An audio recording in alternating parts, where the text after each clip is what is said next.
He divorced her on her birthday, but Billionaire saw her tears and whispered, "Will you marry me?" Hello, my wonderful family. Welcome back to our sacred home where hearts connect and stories heal. I can barely contain my excitement as I settle into my chair tonight, knowing that in just a few moments, we'll journey together through a tale that will absolutely transform how you see betrayal and blessing. You know, every time I hit record, I feel this overwhelming warmth knowing you're there, whether you're watching from your cozy living room, during your lunch break, or late at night when the world feels heavy. Know that you are my heartbeat, my inspiration, my reason for pouring love into every single word I share with you tonight. But before we begin, I have exciting news, my beautiful family. My birthday is coming up next month on the 2nd of June. I will be turning 60, and it just gladdens my heart to realize what we've built here together. When I think about all the moments we've shared, all the stories that have brought us closer, I can't help but smile at this incredible bond we've created. My family, you've stood by me in silence and in celebration, in laughter and in pain. Through every story I've told, every emotion we've explored together, you've been my constant companions on this beautiful journey. And now I ask you, how do you think of my stories? Are they touching your hearts the way I hope they do? Are they bringing healing, comfort, and hope into your lives? I love it when you tell me those sweet words in your comments. While you're at it, I'd also like your opinions for my special day. My wife suggested I take the day off for a picnic while we celebrate, but I want to carry you along too. Do you think it would be a great idea to come on YouTube Live during pivotal moments, or should I write a love story about how I met my wife? Please let me know what you think in the comments below. Also, don't forget to like and share because someone out there needs this love too. Now relax yourself, lean back, perhaps grab a chilled drink, and let me take you to Chicago's South Side, where Victoria Reynolds grew up in a small apartment above her grandmother's beauty salon. Victoria was 29 years old when our story begins, a talented artist whose hands could bring life to canvas in ways that made people stop and stare. But Victoria's journey to that moment had been carved by loss, love, and the kind of sacrifice that changes everything.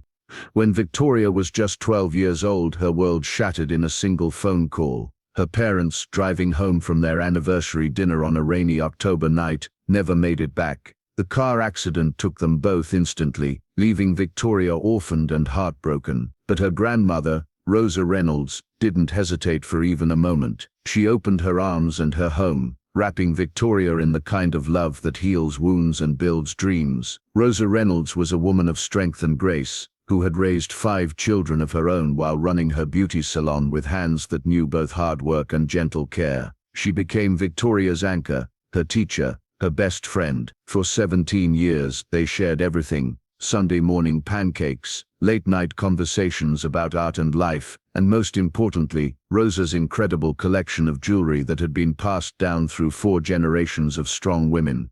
This wasn't just any jewelry collection. These were pieces that told stories, held memories, carried the hopes and dreams of Victoria's great-great-grandmother, who had been born into slavery, her great-grandmother, who had worked as a seamstress to send her children to school, her grandmother, who had saved every penny to buy her first piece of real gold, and Rosa herself, who had added to the collection throughout her life. Each necklace, each bracelet, each pair of earrings, represented triumph over adversity, love that transcended hardship, and legacy that would live forever.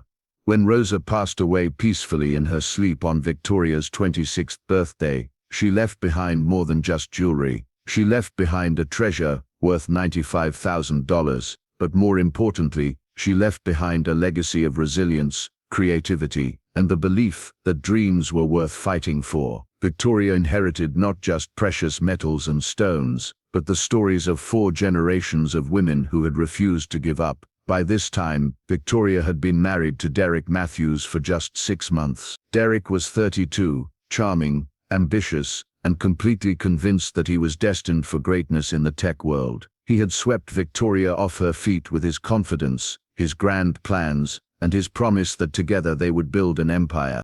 Derek talked constantly about disrupting industries, changing the world, and making millions. All he needed was the right opportunity and the right funding. For the first 2 years of their marriage, Victoria supported Derek's dreams completely. She worked long hours as a freelance graphic designer, taking on projects that paid their rent while Derek worked on his startup ideas.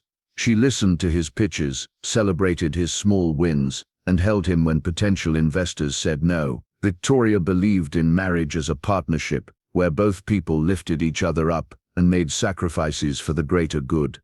But 10 months before Victoria's 29th birthday, everything changed. Derek's latest tech startup had gained some traction, and he was convinced that with the right amount of funding, he could turn it into the next big thing. He had meetings lined up with potential investors, but they all wanted to see that he had significant personal investment in the company. Derek needed to show them that he believed in his own vision enough to risk everything. That's when Derek's eyes turned to Victoria's inheritance. $95,000 in antique jewelry, sitting in a safety deposit box, representing 4 generations of her family's history. Derek saw it differently. He saw it as seed money, as the key to unlocking their future wealth, as the obvious solution to his funding problem. "Victoria, baby, this is our chance," Derek said one evening as they sat in their small apartment, his laptop open to spreadsheets and business projections. "Your grandmother's jewelry is just sitting there doing nothing. We could use it to change our entire lives." Victoria felt her stomach twist. "Derek, that jewelry isn't just money. It's my family's history. It's all I have left of my grandmother, of my great-grandmother, of generations of women who worked so hard to leave something behind. But they left it behind for you to use it," Derek argued, his voice taking on that persuasive tone he used when he really wanted something. "Don't you think your grandmother would want you to be financially secure? Don't you think she'd want us to take this opportunity to build wealth that could last for generations?" The conversation continued for weeks. Derek was relentless, presenting logical arguments about investment returns, about how the jewelry was depreciating while his startup could multiply their money tenfold. He painted vivid stories of the life they could have, the house, the cars, the freedom from financial worry. All Victoria had to do was trust him, trust their partnership, trust that this sacrifice would pay off in ways she couldn't imagine. Victoria found herself torn between loyalty to her husband and loyalty to her heritage. She loved Derek, believed in their marriage, and wanted to support his dreams the way he claimed he supported hers. But every time she thought about selling her grandmother's jewelry, she felt like she was betraying not just Rosa, but every woman who had come before her. Finally, after a particularly intense argument where Derek accused her of not believing in him, not trusting their partnership, and prioritizing dead people over their living marriage, Victoria made a decision that she thought would satisfy both her heart and her husband. "Okay," she said quietly one night in February, "I'll sell the jewelry. But Derek, I want to keep $5,000 for myself. I've been dreaming of having my own art exhibition someday, and that money could help me make it happen. You can have 90,000, that should be more than enough to get your startup the funding it needs." Derek's reaction wasn't the gratitude Victoria had expected. Instead, his face darkened with frustration. 5,000, Victoria, you're being selfish. Every dollar counts when you're trying to build something this big. You keeping money back shows that you don't fully believe in what we're building together. But it's such a small amount compared to what you're getting, Victoria pleaded. And my art matters too, Derek. I've supported your dreams for 3 years. Can't you support mine with just $5,000? Art isn't a business, Victoria. It's a hobby. You can paint with supplies from the dollar store if you really want to, but what I'm building is our future, our security, our legacy. Don't you want to be rich? Don't you want to never worry about money again? Despite his protests, Victoria held firm on keeping the $5,000. In March, she went to the jewelry appraiser with tears streaming down her face, watching as each piece of her family's history was examined, weighed, and reduced to a dollar amount. The emerald earrings her great-great-grandmother had saved for years to buy, worth $8,000. The pearl necklace her great-grandmother had worn on her wedding day, worth $12,000. The gold bracelets her grandmother had collected throughout her life, worth $15,000 each. When Victoria handed Derek the check for $90,000, she expected him to understand the magnitude of what she had just given up. Instead, he kissed her cheek and said, "This is going to change everything, babe. You'll see. In a year we'll be millionaires, and you'll understand why this was the right choice. But as the months passed, Victoria watched her $90,000 sacrifice disappear into Derek's startup like water into sand. The first investor meeting went well, but the investor wanted to see more market research. The second meeting was promising, but they wanted Derek to bring in a technical co-founder. The third meeting seemed perfect, but the investors pulled out at the last minute, deciding the market wasn't ready for Derek's product. With each rejection, Derek's confidence cracked a little more. He started drinking wine with dinner, then wine before dinner, then whiskey when the wine wasn't strong enough to numb his disappointment. Victoria would come home from her graphic design work to find Derek on the couch, laptop closed, staring at the wall with a glass in his hand. "Maybe we should consider a different approach," Victoria suggested gently one evening. "Maybe you could get a business loan, or find a partner who could invest, or even get a part-time job while you work on the startup." Derek's laugh was bitter. "A part-time job? Victoria, you don't understand how business works. You can't build something revolutionary while you're distracted by some meaningless job. And business loans require collateral we don't have. The only real money we had access to, you insisted on keeping 5,000 of it for paintbrushes." That's when the real argument started. Derek became fixated on Victoria's $5,000, convinced that it was the missing piece that would have made all the difference. He applied for access to their joint savings account, trying to transfer the money without Victoria's permission. When the bank required both signatures, Derek exploded. "You're sabotaging our marriage," he shouted during one particularly vicious fight. "You're prioritizing finger painting over our financial future. Do you know how many successful businesses failed because they were underfunded by just a few $1,000s? Derek, I gave you $90,000, Victoria replied, her voice shaking. 90,000. That was my entire inheritance, my family's legacy, everything my grandmother left me. I kept $5,000 to pursue something that matters to me. How is that sabotage? Because art isn't a real career, it's therapy, it's a hobby, it's something people do for fun. But what I'm building is actual business, actual wealth, actual security for our future. The fact that you can't see the difference shows how selfish you really are."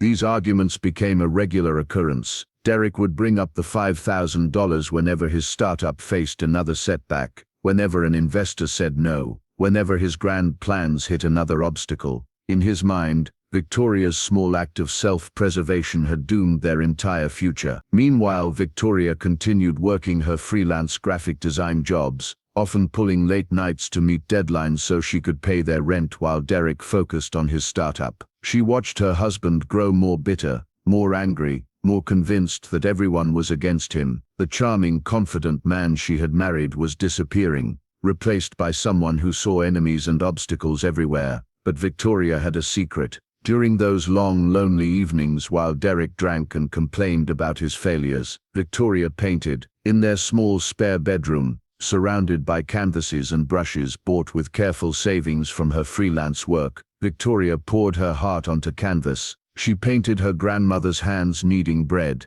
her great-grandmother's eyes full of hope, the beauty salon where she had grown up, the dreams she was afraid to speak out loud. Each painting told a story of heritage, of strength, of women who had faced impossible odds and found ways to create beauty anyway.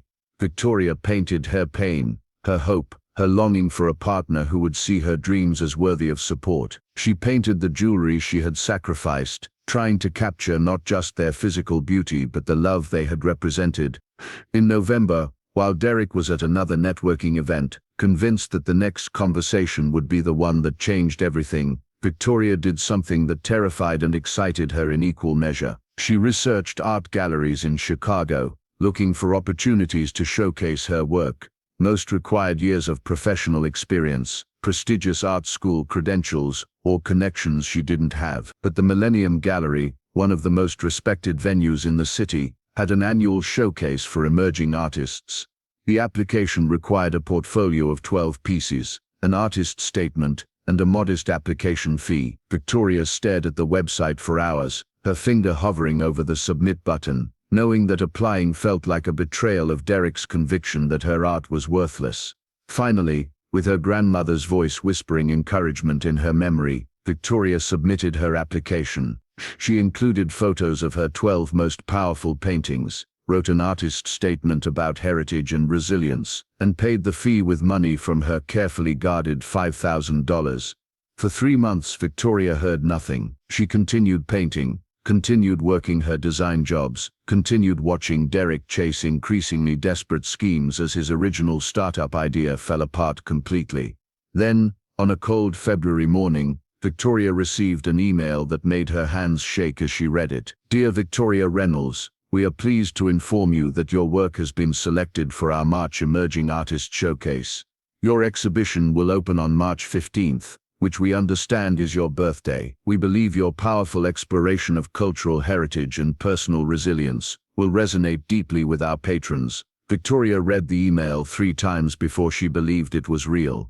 They wanted her art. They thought her work was good enough to hang in one of Chicago's most prestigious galleries. They were offering her exactly what she had dreamed of since she was a little girl, painting at her grandmother's kitchen table. That evening, Victoria waited until Derek had finished his 3rd glass of whiskey before she shared her news. She had hoped that maybe, finally, he would see that her dreams had value too. Maybe he would understand that her $5,000 investment in herself had been wise after all. Derek, she said softly, sitting beside him on their worn couch. I have something to tell you. Something wonderful happened today.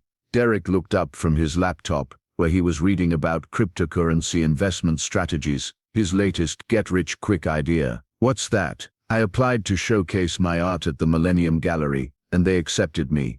I'm going to have my own exhibition on my birthday next month. Isn't that incredible? Derek stared at her for a long moment, his expression unreadable. Then he closed his laptop and gave her a smile that didn't reach his eyes. Congratulations, Victoria. That's great. Really great. His tone was flat, mechanical, like he was reading lines from a script.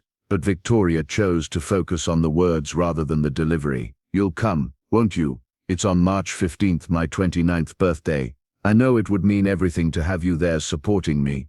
Of course I'll be there, Derek said, turning back to his laptop. Wouldn't miss it. For the first time in months, Victoria felt hope creeping back into her heart. Maybe this exhibition would be the bridge between them. Maybe when Derek saw her work displayed professionally, saw other people valuing and purchasing her art, he would finally understand that her dreams were worth supporting.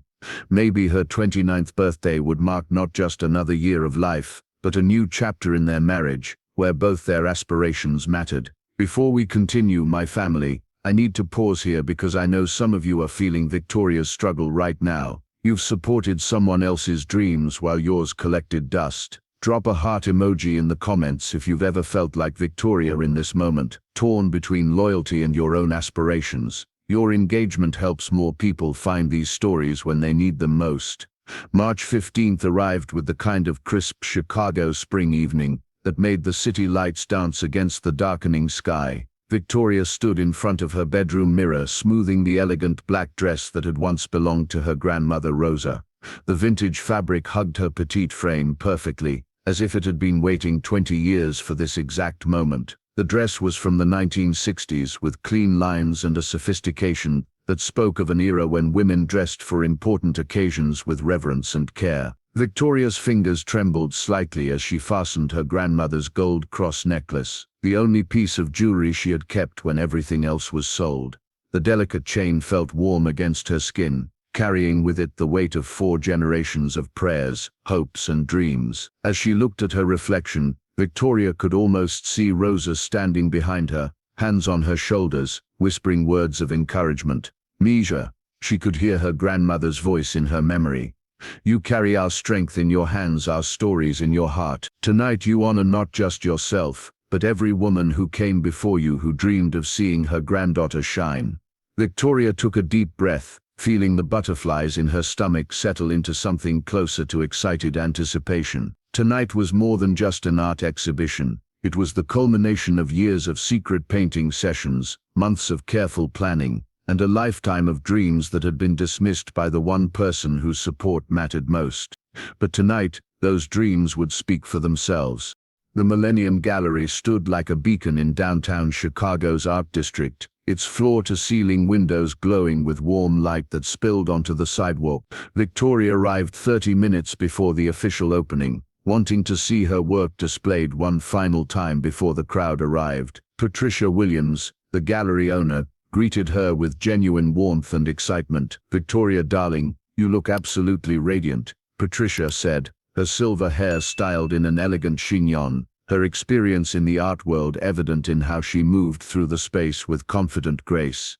"I've been in this business for 25 years, and I can honestly say I've never been more excited about an emerging artist exhibition. Your work has a power that stops people in their tracks." Victoria followed Patricia through the gallery, seeing her 15 paintings displayed with professional lighting and spacing that made each piece look like it belonged in a museum. There was Rosa's kitchen, showing her grandmother's hands making fresh tortillas while sunlight streamed through vintage curtains. Next to it hung Sunday prayers, depicting 4 generations of women in their finest dresses, heads bowed in church pews. Heritage Hands showed the jewelry collection in all its glory. Emerald earrings catching the light, pearl necklaces draped over dark velvet, gold bracelets that seemed to glow with their own inner fire. Victoria had painted this piece from memory after selling the collection, trying to capture not just their physical beauty but the love and sacrifice they represented. Each painting told a story. Great-Grandmother's Dreams showed a young woman in the 1920s, sewing by candlelight with determination in her eyes. Grandmother's Sacrifice depicted Rosa working late in her beauty salon, saving every dollar for her family's future. Mother's Love was painted from the only photograph Victoria had of her parents, dancing in their small apartment before the accident that changed everything. The centerpiece of the exhibition was Legacy, a large canvas that showed Victoria herself as a child, sitting at Rosa's feet while her grandmother braided her hair, surrounded by the spirits of all the women who had come before them. It was the most personal piece Victoria had ever created, and seeing it displayed so prominently made her heart race with both pride and vulnerability. By 7 o'clock the gallery was filled with elegantly dressed patrons, wine glasses in hand, studying Victoria's work with the serious attention of collectors and art lovers. Victoria moved through the crowd, accepting compliments and answering questions about her techniques and inspiration. Several people asked about purchasing specific pieces, and Patricia whispered that they already had serious inquiries about 4 different paintings. "This is extraordinary for a first show," Patricia told Victoria, as they stood near the back of the gallery, watching the crowd engage with the art. "Most emerging artists are thrilled if they sell one piece at their debut exhibition. You're looking at potentially selling a third of your collection tonight." Victoria felt a joy so pure it almost brought tears to her eyes. Her $5,000 investment wasn't just validating her artistic dreams, it was proving that those dreams had real, tangible value. People weren't just being polite, they were opening their wallets, writing checks, making commitments to live with her art in their homes. But as the evening progressed and the crowd grew larger, Victoria found herself glancing toward the gallery entrance with increasing concern. Derek had promised to be there early to support her on this important night. It was nearly 8:30. And there was still no sign of him. Victoria checked her phone repeatedly, but there were no messages, no explanations, no acknowledgement that he was missing the most important night of her artistic career. "Looking for someone special?" asked a distinguished older gentleman with silver hair and kind blue eyes. Victoria recognized him from the art scene, Jonathan Blackwell, one of Chicago's most respected collectors and gallery owners. He was known for his excellent taste, his generous support of emerging artists, and his ability to spot talent before it became famous. "My husband," Victoria replied, trying to keep the disappointment out of her voice. "He should have been here an hour ago." Jonathan's expression grew sympathetic. "Sometimes the people closest to us have the hardest time seeing our success clearly. Your work is remarkable, by the way. The emotional depth, the technical skill, the way you weave personal narrative with universal themes. It's rare to see such authentic voice in any artist, regardless of age or experience." Before Victoria could respond to his generous praise, a commotion at the gallery entrance drew everyone's attention. Derek had finally arrived, but the sight of him made Victoria's heart sink into her stomach. His expensive navy suit was wrinkled and disheveled, his usually perfect hair mussed as if he'd been running his hands through it. There was something in his posture, in the way he scanned the room, that suggested he'd been drinking heavily. What Victoria didn't know was that Derek's afternoon had been a disaster of epic proportions. His final potential investor, the one he'd been courting for months with promises and presentations, had called at 3 o'clock with devastating news. They were pulling out completely, deciding that Derek's startup was too risky, too unprofitable, too dependent on one person's vision to be worth their money. Derek had spent the hour after that phone call in a downtown bar, drowning his shattered dreams in whiskey, while his anger and resentment grew with each drink.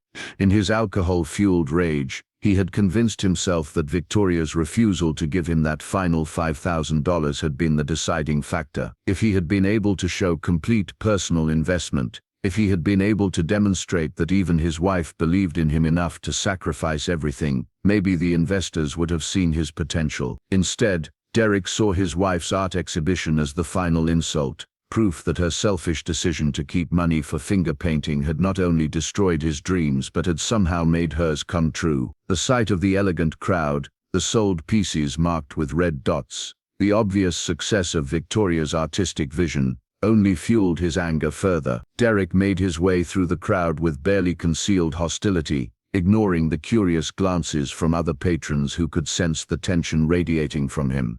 When he spotted Victoria near her grandmother's kitchen painting, surrounded by admirers discussing the piece's emotional resonance, his face twisted with disgust. "There she is," Derek announced loudly, his voice carrying across the suddenly quiet gallery. The birthday girl and her finger painting hobby. The conversations around them died instantly. Victoria felt every pair of eyes in the room turn toward them, felt the elegant atmosphere shift from celebration to uncomfortable tension.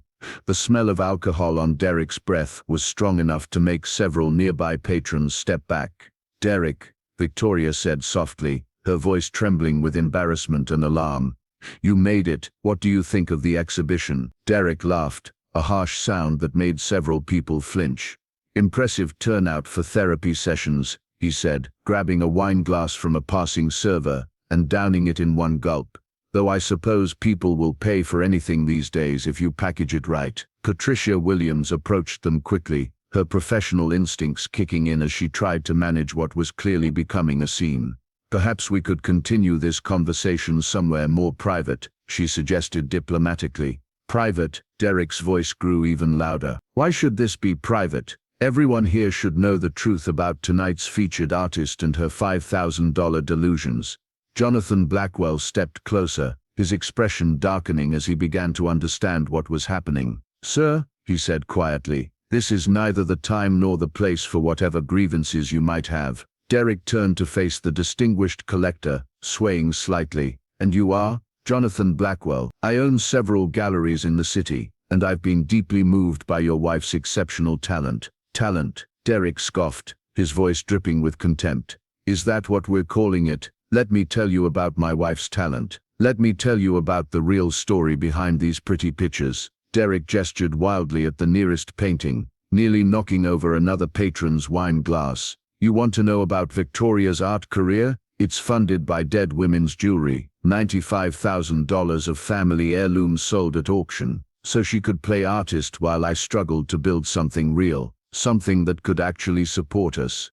The gallery fell completely silent except for the soft jazz music, which now seemed inappropriately cheerful given the tension filling the room. Victoria felt the blood drain from her face, as her most painful sacrifice was exposed and ridiculed in front of everyone who had come to celebrate her work. "You gave me $90,000, Derek continued, his voice growing more vicious with each word. $90,000, but you kept $5,000 for paintbrushes and canvases when you knew my startup needed every penny to succeed. You knew I was meeting with investors who wanted to see total commitment, total belief in the vision, but you couldn't even fully support your own husband's dreams." "Derek, please stop," Victoria pleaded, her voice breaking as she became aware of phones being discreetly pulled out, of whispered conversations, of the way the crowd was backing away from them as if witnessing a car accident. "Stop," Derek snarled. "Why should I stop? These people should know the truth. They should know that while they're buying your therapy paintings, my business collapsed because my own wife wouldn't give me $5,000. $5,000 that could have made the difference between success and failure." Jonathan stepped forward, his calm demeanor masking the anger building underneath. "Young man, I think you need to consider what you're doing here. Your wife sacrificed her family's legacy to support your ventures, and now you're attacking her for keeping a small portion for her own dreams." Small portion? Derek laughed bitterly. That small portion was the difference between having enough capital to convince investors and looking like someone who couldn't even get full support from his own family. Every meeting I went to, every pitch I made, investors could sense that I didn't have complete confidence behind me, and they were right. My own wife was hedging her bets, keeping money back for finger painting instead of investing in our future. Derek reached into his jacket pocket with hands that shook from alcohol and rage. "But you know what? I finally got the call I've been waiting for. My last investor, the one who was supposed to change everything, pulled out this afternoon. Said my startup was too risky, too dependent on one person, too underfunded to be worth their time." He pulled out an envelope, holding it up like a trophy. "So congratulations, Victoria. Your $5,000 art show gets to be your farewell performance as my wife." Victoria stared at the envelope, her mind refusing to process what she was seeing. "What is that?" "Divorce papers," Derek announced to the stunned gallery. "I stopped by my lawyer's office on the way here. Amazing how fast they can work when you pay them enough. I'm done pretending that finger painting is a career. I'm done pretending that keeping money from your husband for art supplies makes any kind of sense. I'm done pretending that I'm proud to be married to someone who sabotaged my dreams for pretty pictures."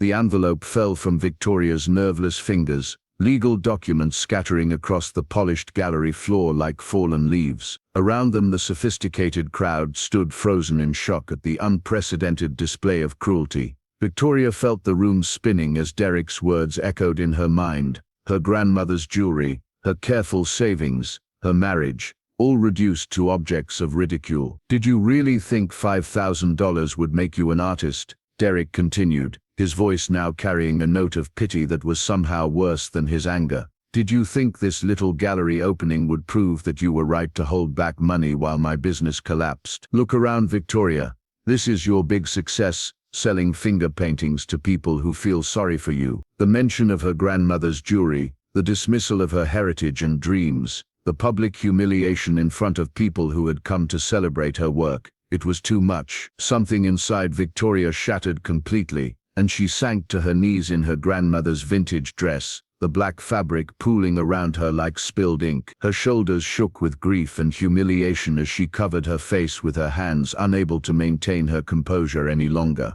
The beautiful evening she had planned for months, the validation of her artistic dreams, the success that had felt so real just moments before, all of it destroyed by the cruelty of the man she had loved and supported for years. Through the haze of her breakdown, Victoria was vaguely aware of movement around her. Whispered conversations, the soft sound of footsteps, Patricia's voice trying to restore some kind of order to the chaos. But mostly, she was aware of the crushing weight of Derek's words, the public exposure of her most private pain, the complete destruction of what should have been the happiest night of her life.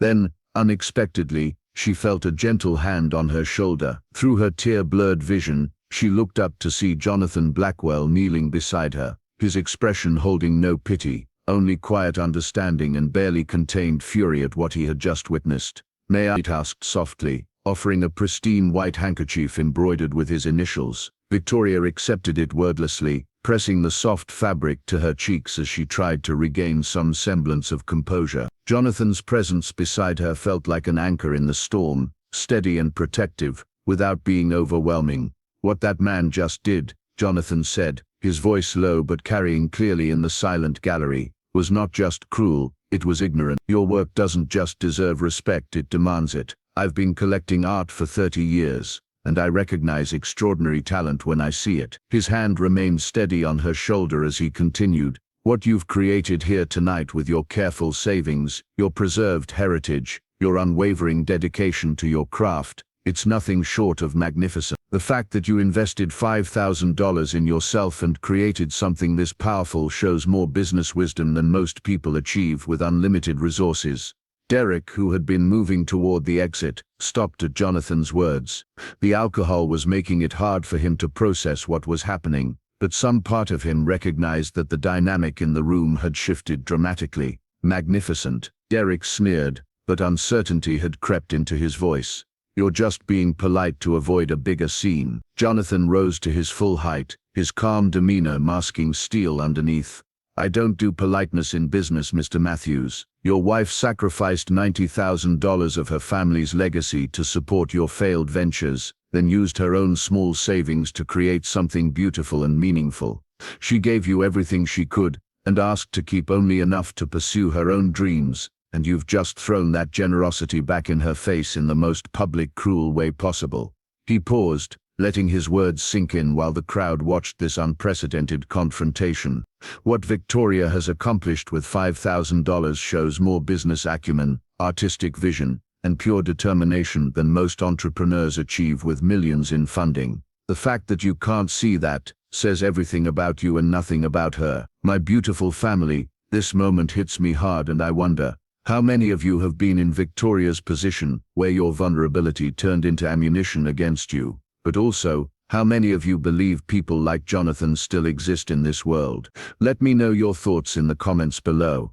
Before Derek could respond to Jonathan's devastating assessment of his character, something extraordinary began to happen in that gallery. Jonathan turned back to Victoria, who was slowly getting to her feet with Patricia's gentle assistance. Her grandmother's vintage dress wrinkled, but her dignity beginning to reassert itself. The crowd had formed a protective circle around them, as if sensing that they were about to witness something unprecedented. Jonathan's expression shifted from the steel he had shown Derek to something approaching wonder. As he looked at Victoria, the tears on her cheeks caught the gallery lights, but there was strength returning to her posture, a resilience that reminded him of the women she had painted with such loving detail. Victoria, Jonathan said softly, his voice carrying despite its gentle tone, I know this is unorthodox given the circumstances, but I believe in seizing moments of clarity when they arrive, and what I see before me right now is crystal clear. Victoria blinked at him, confusion momentarily displacing her distress. What do you mean? Jonathan took a deep breath, his gaze never leaving hers as he began to speak words that would change everything. I've been in the art world for 30 years. I've seen thousands of artists, supported hundreds of careers, invested millions in talent that I believe deserved recognition. But I have never encountered someone whose work moved me the way yours has tonight. Not just the technical skill, though that's remarkable, but the story behind every brushstroke. A murmur rippled through the watching crowd as they sensed something extraordinary was about to happen. Patricia Williams stood transfixed, her 25 years in the gallery business having never prepared her for a moment like this.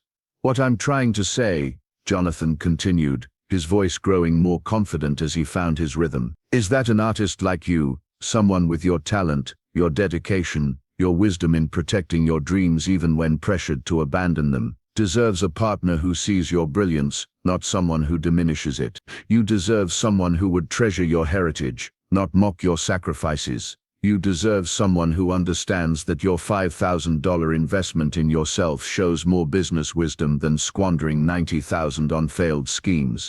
The gallery had fallen completely silent now, even the soft jazz music seeming to fade into the background. Victoria stared at this distinguished man, certain she had slipped into some surreal dream born of emotional trauma. This was Jonathan Blackwell, one of Chicago's most respected art collectors, speaking to her as if she were the most precious thing in the room. Then, with a fluid movement that drew gasps from the onlookers, Jonathan lowered himself to one knee before Victoria, taking her paint-stained hands in his immaculately manicured ones. The gesture was so unexpected, so completely outside the realm of normal gallery behavior, that several people audibly gasped. Victoria Reynolds, Jonathan said, his expression utterly sincere, his voice carrying the leap of absolute conviction. I know this is the most unusual circumstances anyone could ask this question under, but would you do me the honor of allowing me to court you properly? Would you give me the chance to show you how an artist should be cherished, supported, celebrated, and properly funded? The gallery erupted in shocked whispers and murmurs. Victoria stared down at the kneeling man before her, her mind struggling to process what was happening. This distinguished collector, this successful businessman, was proposing courtship to her mere minutes after her husband had publicly divorced her for pursuing the dreams he had tried to crush. "You don't even know me," Victoria finally managed, her voice barely audible above the murmuring crowd. "I know enough," Jonathan replied without hesitation, his hands still holding hers gently. "I know you have extraordinary talent that speaks to the soul. I know you have a generous heart that gave away $90,000 to support someone else's dreams. I know you have the courage to pursue your own vision with whatever resources remained, even when criticized and pressured to abandon it. I know you honor your heritage while creating something entirely new. The rest, your favorite books, your coffee preferences, your dreams beyond art, the way you laugh when you're truly happy, those are discoveries I would spend a lifetime making, if you'd allow it." Victoria felt something stirring in her chest. Not love, not yet, but perhaps its precursor, hope. This man saw value in everything Derek had mocked. He understood that her art was more than hobby, that her heritage was more than nostalgia, that her careful stewardship of her small savings showed wisdom rather than selfishness. Derek stood near the gallery exit, his alcohol-clouded mind struggling to process what he was witnessing. This wasn't just consolation or pity, this was a complete reversal of power. The woman he had just humiliated for her worthless dreams was being courted by one of the wealthiest, most respected men in Chicago's art scene. "This is insane," Derek sputtered, his voice cracking with disbelief and growing alarm. "You people are all insane. You can't just, this isn't how things work." Jonathan ignored Derek entirely, his focus remaining completely on Victoria.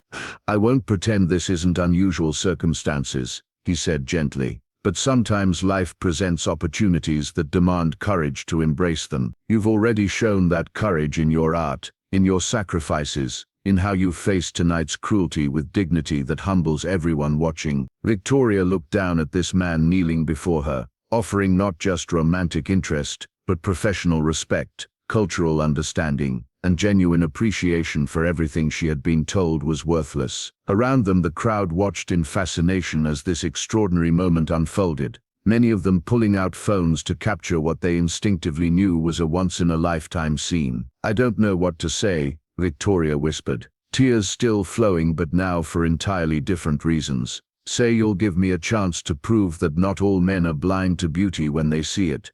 Jonathan replied, his voice warm with hope. "Say you'll let me show you how talent like yours should be supported and celebrated. Say you'll allow me to help you build the artistic career you deserve, with all the resources and connections and respect that your work demands." Victoria glanced toward Derek, who stood pale and shaken near the exit, finally comprehending the magnitude of what he had thrown away. He had divorced not just a talented wife, but a woman whose careful investment of $5,000 was already proving more successful than his reckless squandering of $90,000. Then she looked back down at Jonathan, whose patient expression held no pressure, only genuine hope and admiration. In his eyes she saw something she hadn't seen in years, complete respect for who she was and what she had accomplished. "Yes," Victoria said softly, then louder for all to hear. "Yes, Mr. Blackwell, I would be honored to accept your courtship." Jonathan's smile was radiant as he rose, still holding her hands gently. The gallery burst into spontaneous applause, transforming Victoria's moment of greatest humiliation into unexpected triumph. Several people were openly weeping at the romance of it all, at the poetic justice of seeing kindness triumph over cruelty. Derek made one last desperate attempt to salvage his dignity and perhaps his marriage. "Victoria, you can't be serious," he called out, his voice cracking with panic as the full implications hit him.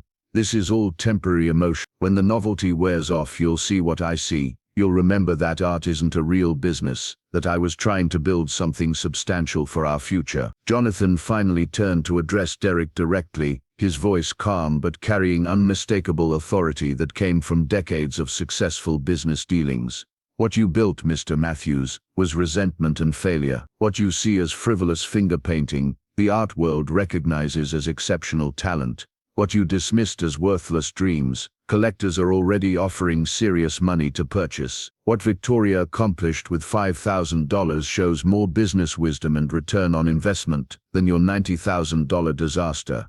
He paused, letting the mathematical reality sink in. Your wife's small, careful investment in authentic talent will generate more wealth and success than your grandiose schemes ever could have. The difference is that she invested in something real, her own proven abilities, while you threw money at fantasies.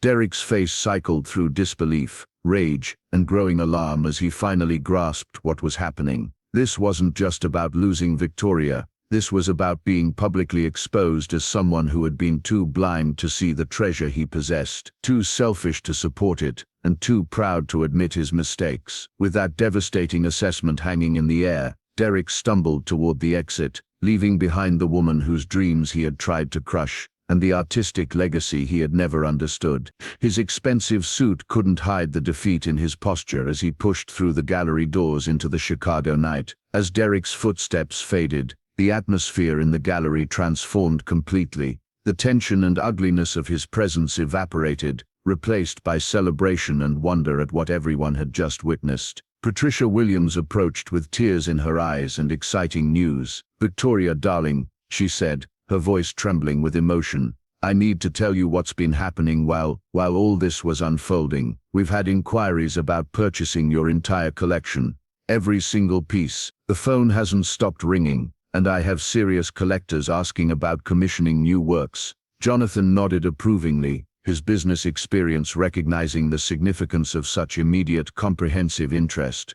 "Authentic talent creates its own market," he said. "Victoria's work speaks to something universal: heritage, resilience, the triumph of dreams over obstacles. That kind of emotional resonance is rare and valuable."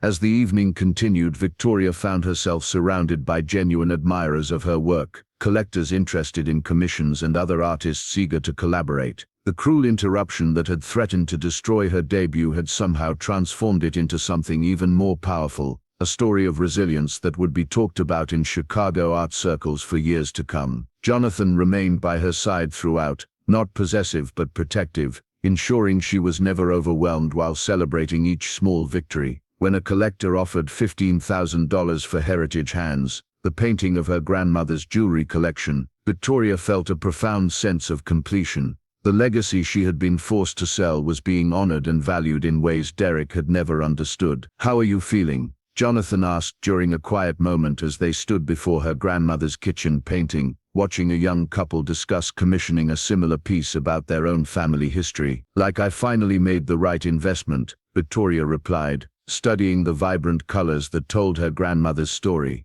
$5,000 that honored Rosa's legacy instead of enabling someone else's delusions. Jonathan's smile held warmth and promise. "The best investments are always in authentic vision and true talent. Your grandmother would be proud of what you've accomplished tonight, not just the artistic success, but the courage to value your own worth when someone tried to convince you it was worthless."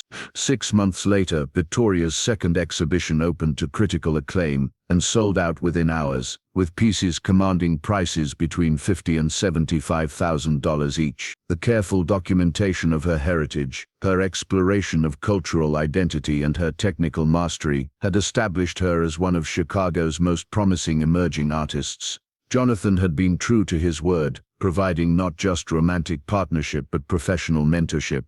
He introduced her to collectors, critics, and opportunities she could never have accessed alone. More importantly, he understood the delicate balance between supporting her career and respecting her independence.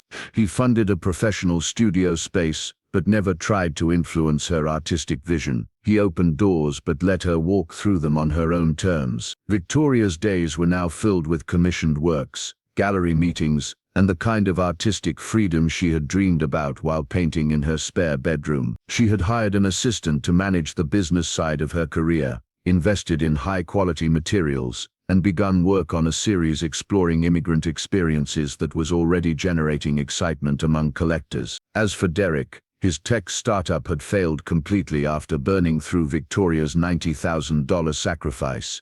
With no more family money to fund his dreams and a reputation for poor judgment following him, he had been forced to take an entry-level position at a consulting firm. His entrepreneurial dreams lay as broken as his marriage, a cautionary tale about what happens when ego and resentment replace wisdom and gratitude. Victoria felt no satisfaction in Derek's struggles, only relief that she had escaped before sacrificing even more of herself to his inability to see her worth. Sometimes she wondered what might have happened if he had celebrated her $5,000 investment instead of resenting it, if he had seen her success as their success, if he had been the kind of partner who lifted her up instead of tearing her down. 1 year after that transformative night at the Millennium Gallery, Victoria and Jonathan stood before a minister in a ceremony that honored both tradition and new beginnings. Victoria wore a wedding dress of her own design, but the jewelry she wore was even more special. Jonathan had commissioned master craftsmen to recreate her grandmother's entire collection from old photographs and family descriptions. The emerald earrings, the pearl necklaces, the gold bracelets, everything Rosa had collected, everything Victoria had sacrificed, everything Derek had dismissed as dead people's jewelry, it all glittered around Victoria's neck and wrists as she said her vows. Jonathan had understood that replacing the lost heritage wasn't about the monetary value but about honoring the love and sacrifice those pieces represented. "These aren't the same pieces your grandmother wore," Jonathan had told her when he presented the recreated collection, "but they carry the same love, the same respect for what came before, the same hope for what comes next." As they exchanged rings, Victoria touched the cross at her throat, the one piece of original jewelry she had kept, and felt the presence of all the women who had come before her. Rosa would have loved Jonathan, would have recognized in him the kind of man who saw strength as something to support rather than diminish. 3 months after the wedding, Victoria had another announcement that filled her heart with joy. She was pregnant with their first child. As she stood in her professional studio, one hand on her growing belly, the other holding a brush as she worked on a new painting about motherhood and legacy, Victoria reflected on the strange path that had brought her to this moment. Sometimes the worst betrayals led to the most beautiful redemptions. Sometimes a stranger could see your true value more clearly than someone who claimed to love you. Sometimes losing everything you thought you wanted revealed what you actually needed. Derek's cruelty had been devastating in the moment, but it had also been illuminating. It had shown Victoria exactly who she was married to, exactly how little he valued her dreams, exactly how willing he was to destroy her happiness when his own plans failed. In trying to humiliate her, he had created the circumstances for her greatest triumph. Victoria's $5,000 investment in herself had led to a multi-million-dollar art career, a love that honored her heritage, and a future filled with possibilities she was only beginning to explore. Her grandmother's legacy hadn't been lost when the jewelry was sold. It had been transformed into something even more powerful through Victoria's courage to value her own dreams. Standing in her studio surrounded by paintings that told stories of strength and resilience, Victoria understood something profound about the nature of true partnership. Derek had seen her success as competition, her dreams as threats to his own ambitions. Jonathan saw her success as something to celebrate, her dreams as something to nurture and support. The difference between those who drain dreams and those who fuel them, Victoria realized, wasn't about money or opportunity, it was about love. Real love didn't demand that you make yourself smaller so someone else could feel bigger. Real love didn't ask you to sacrifice your heritage for someone else's fantasies. Real love celebrated your talents, protected your dreams, and understood that supporting each other's growth made both partners stronger. As she painted the final brushstrokes on her latest piece, a mother and daughter painting together, 4 generations of women's hands guiding the brush, Victoria smiled at the profound truth her journey had taught her. Sometimes our greatest pain becomes our greatest power, and sometimes the person who tries to break us actually breaks us free. Her grandmother's voice seemed to whisper in the studio's quiet air, "Misha, you honored our legacy not by keeping the jewelry, but by keeping the dream. You are exactly who we raised you to be." My beautiful family, as we close Victoria's incredible journey, I want you to think about this. Victoria's $5,000 investment in herself led to a multi-million-dollar art career, and a love that honored her heritage. You know, Victoria's story reminds me why I spend those late nights researching and writing for you. Because somewhere out there, someone needs to hear that their art matters, their heritage matters, their dreams matter, even when the people closest to them say otherwise. Your worth isn't determined by who can't see it, it's revealed by who can. So as we conclude today's story, I want you to know that sometimes the smallest act of self-belief could be what creates the biggest transformation in your life. If this story moved you, please share it with someone who needs to hear that their dreams matter. Subscribe if you believe in stories that show us how our greatest pain can become our greatest power.